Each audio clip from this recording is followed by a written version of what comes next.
Hello traders and investor, क्या हालचाल। स्वागत है आपका इस वीडियो में जिसका नाम वीकली मार्केट रिव्यू, जो मैं हर हफ्ते करता हूं अपने यूट्यूब चैनल पे। इस वीडियो में देखते हैं कि इस हफ्ते मार्केट ने क्या किया और नेक्स्ट वीक मार्केट क्या कर सकता है, कहां जा सकता है, कौन सा सेक्टर, कौन सा स्टॉक ब्रेकआउट दे रहा है, ब्रेकडाउन दे रहा है, कहां अपॉर्चुनिटी बाय की बन रही है, सेल करने की बन रही है, कहां बाय करके पैसा बना सकती है, सेल करके पैसा बना सकते हैं।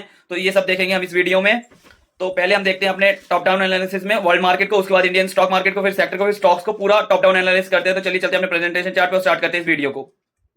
तो हम आ चुके हैं अपने प्रेजेंटेशन चार्ट पे। तो टॉप डाउन एनालिसिस को स्टार्ट करते हैं। ये वीडियो वीकली मार्केट रिव्यू। तो पहले देखते हैं वर्ल्ड मार्केट को। तो वर्ल्ड मार्केट में डाउ जोन्स बहुत अच्छा दिख रहा है इस समय और अपना ऑल टाइम हाई बनाया इस वीक डाउ जोन्स ने। नेस्डैक भी सही दिख रहा है, कैक भी अच्छा चल रहा है, डेक्स भी अच्छा चल रहा है और उसने भी अपना ऑल टाइम हाई बनाया है। एफटीएस यूके का भी इंडेक्स भी बहुत अच्छा चल रहा है। स्टॉक्स एक लौता इंडेक्स था जो थोड़ा सा साइडवेज रहा है, बाकी सब पॉजिटिव में रही है, थोड़ा सा नेगेटिव रहा है। क्रूड ऑयल सबसे 8% गिरा, जो इंडियन मार्केट के लिए अच्छा है। और डॉलर आईएनआर भी स्टेबल है, जो डॉलर का प्राइस है वो भी स्टेबल है। तो ये वर्ल्ड मार्केट में जो चीजें अफेक्ट करती है हमारे मार्केट को, सबसे ज्यादा जो अमेरिकन मार्केट अफेक्ट करता है हमारे मार्केट को, बट वो इस समय ऑल टाइम हाई पे हो और यूएसए में इलेक्शंस भी हैं नेक्स्ट मंथ। तो उस हिसाब से अमेरिकन बाजार तो अच्छे दिख रहे हैं और वर्ल्ड मार्केट भी, सब जो मार्केट है वो भी अच्छे दिख रहे हैं। बस थोड़ा सा आईएनआर और थोड़ा सा यहाँ से गिरे, जो ये स्टेबल है, ये यहाँ से थोड़ी सी गिरावट दिखाए तो काफी अच्छा रहेगा हमारे इंडियन मार्केट के लिए। अब देखते हैं एशियन बाजार को। तो एशियन बाजार में निकी 1.5% डाउन था, कॉस्पी साइडवेज था, हैंसैंग 2.25% डाउन था और एसएससी कॉम्पोजिट जो चाइना का है वो 1% ऊपर था। और चाइनीज मार्केट की वजह से ही हमारे बाजार में बहुत ज्यादा गिरावट है। जो वैल्यूएशन सस्ते हैं और जो स्टिमुलेशन पैकेज अनाउंस किया है वहाँ की गवर्नमेंट ने, तो इसकी वजह से ही थोड़े से जो एफआईज है वो पैसा निकाल रहे हैं और चाइना के बाजार में लगा रहे हैं। और आपको मैं एक इंटरेस्टिंग फैक्ट बताऊंगा एफआईज डेटा के बारे में इस महीने का, कि ये फैक्ट क्या है। तो इस वीडियो को पूरा देखें और इस वीडियो में आपको बहुत सारी इन्फॉर्मेशन मिलेगी जिसको आप इस हफ्ते या भी यूज कर सकते हो और अपने आने वाले ट्रेडिंग मंथ्स में, अपने ट्रेडिंग कैरियर में भी यूज कर सकते हो। अगर अपन किसी ने नई ट्रेडिंग स्टार्ट की, अपनी ट्रेडिंग जर्नी, किसी नया ट्रेडिंग कैरियर बनाना है या किसी ने स्टार्ट किया है, तो उसकी बहुत ये इन्फॉर्मेशन बहुत काम आएंगी। तो चलिए चलते हैं अपने अगले प्रेजेंटेशन स्लाइड पे। तो ये रहा जो मैं आपको बताने वाला था।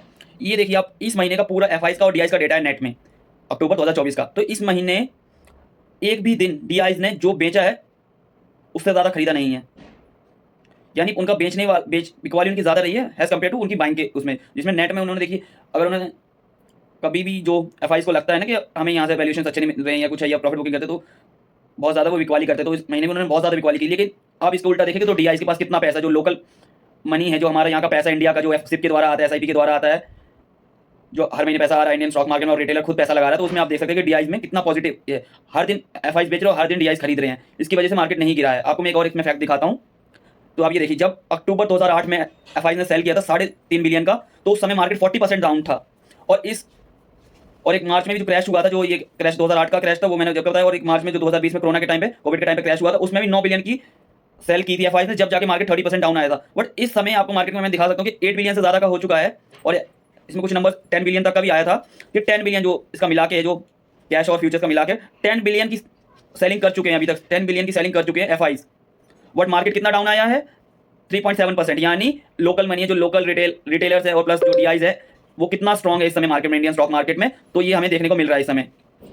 और आपको मैं एक डेटा और दिखाता हूँ कि जो अक्टूबर है, अक्टूबर में कुछ ना कुछ होता है मार्केट में। अक्टूबर बहुत वॉलेटाइल मंथ होता है मार्केट का। जब भी देखिए, मैंने आपको ये डेटा दिखा रहा हूँ 2001 से 2024 तक का डेटा दिखा रहा हूँ कि 2001 में मार्केट 6.25% ऊपर गया, 2002 में मार्केट 1.25% डाउन गया, 2003 में तकरीबन 10% मार्केट ऊपर गया, 2004 में 2.25% मार्केट ऊपर गया, 2005 में 8.5% से ज़्यादा मार्केट टूटा, 2006 में 4.25%, 2007 में 17.5% मार्केट ऊपर गया अक्टूबर में, 2008 में 26% मार्केट टूटा अक्टूबर में, 2009 में अक्टूबर में 7.5% और फिर थोड़ा साइडवेज रहा 2010 में, फिर 2011 में 0.8% ऊपर गया, फिर 2012 में 1.5% डाउन रहा, फिर 2013 में 0.10% ऊपर गया, 2014 में 4.5% ऊपर गया, 2015 में 1.5% ऊपर गया, 2016 में साइडवेज रहा, 2017 में 5.5% से ज़्यादा चढ़ा, 2018 में 5% डाउन रहा, 2019 में 3.5%, 2020 में भी 3.5% गया अक्टूबर में ऊपर, और 2021 में साइडवेज रहा, और 2022 में 5.5% और 2023 में 0.3% गिरा है, और अभी तक 2024 में अक्टूबर में 3.5% से ज़्यादा गिरा। यानी अक्टूबर मंथ वॉलेटाइल रहता है। आप इसमें काफ़ी जो क्रैशेस हुए हैं अक्टूबर मंथ में ही स्टार्ट हुए हैं, तो आप देख सकते हैं अक्टूबर मंथ हमेशा वॉलेटाइल रहता है। तो इससे आपको काफ़ी अच्छी नॉलेज मिली होगी कि अक्टूबर मंथ में आपको हमेशा ध्यान रखना पड़ता है कि मार्केट में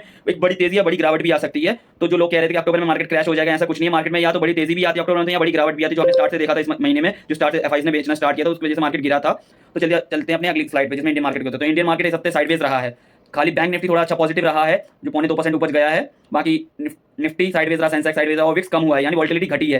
तो वो ठीक है कि वोल्टिलिटी घटी है, जो साइडवेज था मार्केट गिरने के बाद वो साइडवेज कंटिन्यू रहा और उसके बाद एक ग्रीन कैंडल मिला है एक इंपॉर्टेंट सपोर्ट पे। तो इस हफ्ते सेक्टर्स भी आप देख सकते हैं कि सेक्टर साइडवेज रहे हैं। फार्मा थोड़ा सा डाउन रहा है, आईटी थोड़ा सा डाउन रहा है, रियलिटी थोड़ा सा पॉजिटिव में रहा है, पीएससी सेक्टर भी डाउन था, पीएससी बैंक 1% ऊपर गया है, निफ्टी एनर्जी भी थोड़ा सा डाउन था। यानी ओवरऑल आप सेक्टर कंज्यूमर भी देखें तो थोड़ा सा 1% से नहीं कमी। ऑटो और मेटल में थोड़ा सा मूवमेंट ज़्यादा रहा है, और थोड़े ऑटो 5% की तकरीबन गिर गया था और मेटल 1.5% से ज़्यादा, और बाकी इंफ्रा साइडवेज रहा, यानी ओवरऑल जो सेक्टर्स है वो साइडवेज रहे हैं मेटल और ऑटो को छोड़कर।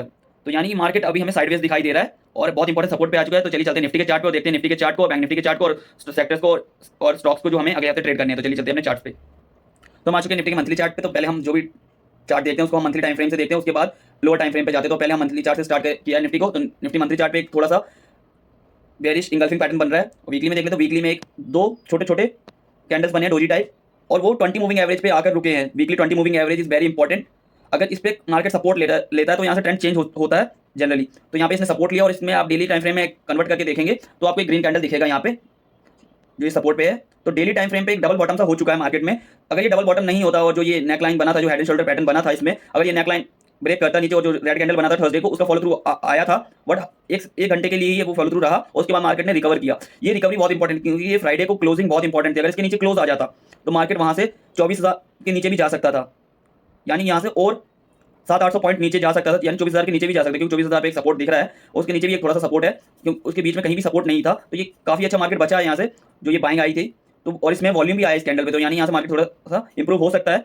अब हमें जब तक ये 24,700 के ऊपर है तब तक तो मार्केट का ट्रेंड ठीक दिख रहा है और मार्केट एक रेंज में दिखेगा। और जो ये डबल बॉटम सा बनाया, अगर इसकी नेकलाइन को ब्रेक करेगा 25,000 के ऊपर जाएगा, 25,100-200 पॉइंट के ऊपर जाएगा, तो ये आगे मार्केट फर्दर ऊपर भी जा सकता है और नया हाई बना सकता है। बट अभी मार्केट थोड़ा सा साइडवेज रहेगा। तो चलिए चलते हैं बैंक निफ्टी के चार्ट पे।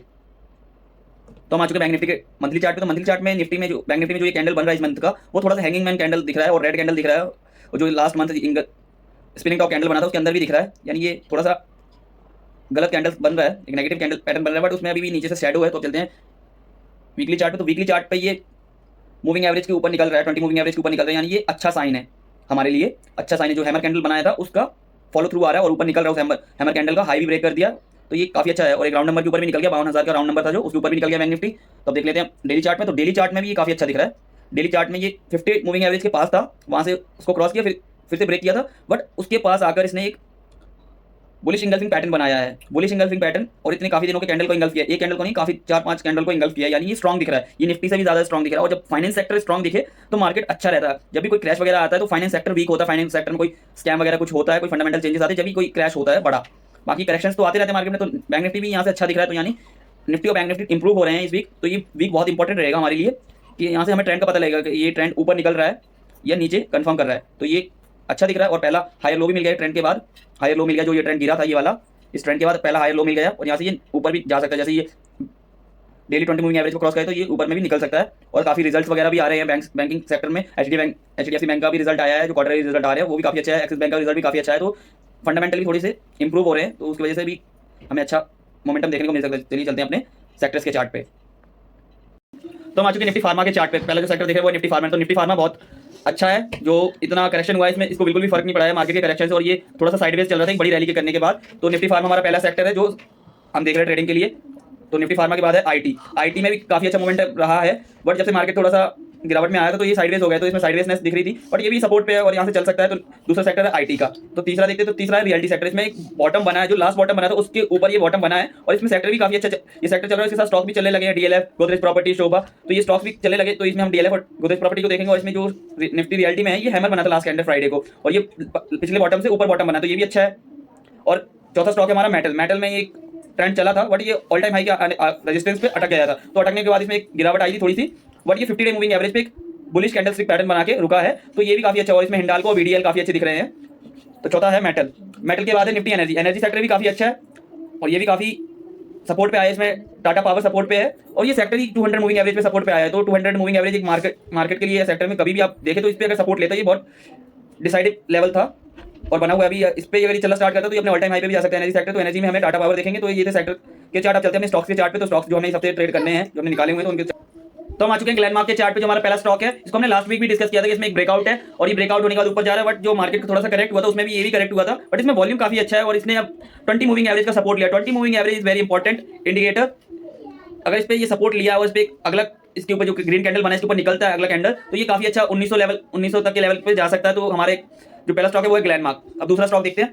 तो दूसरा भी फार्मा सेक्टर से, ये है लुपिन में भी हम काफी दिनों से बात कर रहे हैं कि इसमें कब पैटर्न है, और ये काफी मल्टी ईयर ब्रेकआउट लेवल है, और ये उसी के ऊपर साइडवेज चल रहा है, कंसोलिडेशन हो रहा है इसमें, क्योंकि एक बड़ा ट्रेंड चला था जो लुपिन में, उसके बाद ये कंसोलिडेशन देखने को मिल रही है। और इसमें एक जो रेड कैंडल बना था लास्ट वीक में, बट उसके जो रेड कैंडल था उसका फॉलो अप नहीं आया था, और ये सपोर्ट लेवल से नीचे नहीं गया था, तो ये काफी अच्छा है लुपिन। अब देख लेते हैं तीसरा स्टॉक। तो तीसरा स्टॉक है HCL टेक, जो आईटी सेक्टर काफी मजबूत दिखाई दे रहा है इस समय, और जो आईटी सेक्टर अभी थोड़ा सा साइडवेज दिख रहा था, थोड़ा सा कंसोलिडेशन लेते हुए दिख रहा था, तो ये ब्रेकआउट दे रहा था, ये पहले चल रहा था आईटी सेक्टर से, यानी ये काफी स्ट्रॉन्ग दिख रहा है, अभी भी अपने ऑल टाइम हाई के पास चल रहा है, ऑल टाइम हाई पे चल रहा है। और ये जो ये ब्रेकआउट जो मैंने आपको ये लाइन ड्रॉ की हुई है, हॉरिजॉन्टल लाइन ड्रॉ की हुई है, इसके ऊपर चल रहा है, यानी ये काफी अच्छा स्ट्रॉन्ग दिख रहा है, वॉल्यूम भी काफी अच्छा दिख रहा है ग्रीन। तो तीसरा है HCL टेक, और चौथा भी आईटी सेक्टर से, तो चौथा है टेक महिंद्रा में भी आप देख सकते हैं इसमें एक ब्रेकआउट हुआ था, ये कंसोलिडेशन पैटर्न के बाद, उसके बाद एक ग्रीन कैंडल ब्रेकआउट हुआ, फिर रेड कैंडल आया, फिर उसको सपोर्ट लिया, फिर ग्रीन कैंडल हुआ। ये थोड़ा सा इसमें क्या हो रहा है कि जो इसके रिजल्ट्स भी आ रहे हैं आईटी सेक्टर के, तो इस कारण से हो रहा है, बट इसने जो फ्राइडे को क्लोजिंग की वो इस पैटर्न के ऊपर क्लोजिंग दी है, तो ये भी हमें यहाँ से 1760 के लेवल तक जाता हुआ दिखाई दे सकता है। और टेक महिंद्रा का रिजल्ट भी आया था सैटरडे को, वो काफी अच्छा आया था, तो ये भी काफी इंप्रूवमेंट हमें इसमें देखने को मिल सकती है, ये काफी ऊपर जा सकता है। तो इसके बाद है DLF रियलिटी सेक्टर। तो DLF इसलिए मैं सिलेक्ट किया क्योंकि DLF अच्छा है, रियलिटी सेक्टर में काफी वेटेज रखता है, और जब रियलिटी सेक्टर चलता है तो सबसे पहले DLF चलता है, और इसमें ये 250 मूविंग एवरेज के पास आ गया है, पे सपोर्ट लिया और वॉल्यूम भी दिख रहा है, तो ये भी काफी अच्छा दिख रहा है। इसके बाद है गोदरेज प्रॉपर्टी। तो गोदरेज प्रॉपर्टी में भी 50 मूविंग एवरेज पे एक हैमर बना है, और ये काफी दिनों से जो कंसोलिडेशन पैटर्न था उसका ब्रेकआउट हुआ, उसके बाद फिर से नीचे आया, फिर उसी पैटर्न उसी सपोर्ट पे इसने सपोर्ट लिया। अब ये जो नेक लाइन थी पहले वहां पे सपोर्ट लिया, और ये 50 मूविंग एवरेज का सपोर्ट वहां पे, और 20 के ऊपर क्लोज आया फ्राइडे को, तो ये भी काफी अच्छा दिख रहा है। तो गोदरेज प्रॉपर्टी काफी स्ट्रॉन्ग है। इसके बाद हमारा हिंडाल्को मेटल सेक्टर से। मेटल सेक्टर में ये जो आप हिंडाल्को देख सकते हैं, कंसोलिडेशन पैटर्न बना था, उसका ब्रेकआउट दिया, उस पर CIP किया, अब ये 20 मूविंग एवरेज के ऊपर जा रहा है, तो ये भी काफी अच्छा दिख रहा है, ये भी काफी स्ट्रॉन्ग है। अब है इसके बाद VDL भी काफी स्ट्रॉन्ग है, VDL भी अपना ब्रेकआउट दे रहा है 10-12 साल का, 2010 से इसमें ब्रेकआउट है 13 साल का, तो ये भी काफी अच्छा दिख रहा है। और इसमें फ्राइडे को ग्रीन कैंडल बना है सपोर्ट पे, तो VDL भी काफी अच्छा, और मेटल सेक्टर भी आपने देखा कि सपोर्ट पे 50 मूविंग एवरेज सपोर्ट पे, तो ये भी काफी अच्छा है। इसके बाद है वोल्टास कंज्यूमर ड्यूरेबल सेक्टर से। तो वोल्टास में मैंने पिछले हफ्ते भी बताया था, वोल्टास जब ये 1700-1800 के पास था, 1800 से नीचे ही था, उस टाइम पे हमने डिस्कस किया था, ये 50 मूविंग एवरेज से सपोर्ट ले रहा है और डबल बॉटम सा कर रहा है, तो ये काफी वजह है। उसके 2-3 दिन बाद ये 4-5% ऊपर गया था, उसके बाद एक रेड कैंडल आया था, वहां से थोड़ा सा नीचे गया, बट अब इसमें फिर से ग्रीन कैंडल आया और थोड़ा सा एक गैप का सपोर्ट है नीचे में, और 20 मूविंग एवरेज का सपोर्ट है, तो ये भी काफी ऊपर जा सकता है, अभी भी ये 2000 के लेवल तक जा सकता है। जो एक रैली इसमें आएगी तो ये 2000 का लेवल आराम से आ जाएगा इसमें। इसके बाद देखते हैं, तो ये इसका इसी सेक्टर से एक और स्टॉक है, वो है ब्लू स्टार। ब्लू स्टार में भी आप देख सकते हैं कि काफी जो ये गिरावट हुई है, बट ये काफी नहीं गिरा, ये बिल्कुल साइडवेज रहा है, यानी ये भी काफी स्ट्रॉन्ग है। आप नीचे वॉल्यूम भी देख सकते हैं, इसमें वॉल्यूम कितना ग्रीन वॉल्यूम ज्यादा है और रेड वॉल्यूम गिरने पे कितना कम है, यानी ये भी काफी स्ट्रॉन्ग है। जैसे ही मार्केट इंप्रूव होगा और मार्केट सपोर्ट लेगा, तो ये भी अच्छा चल सकता है। तो ये है इस हफ्ते के लिए stocks.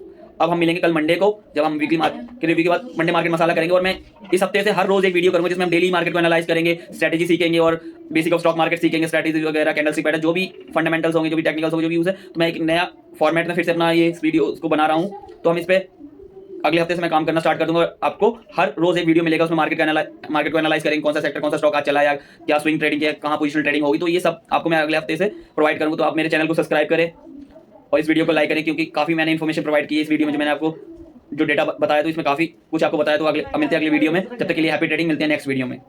Like, comment, and subscribe.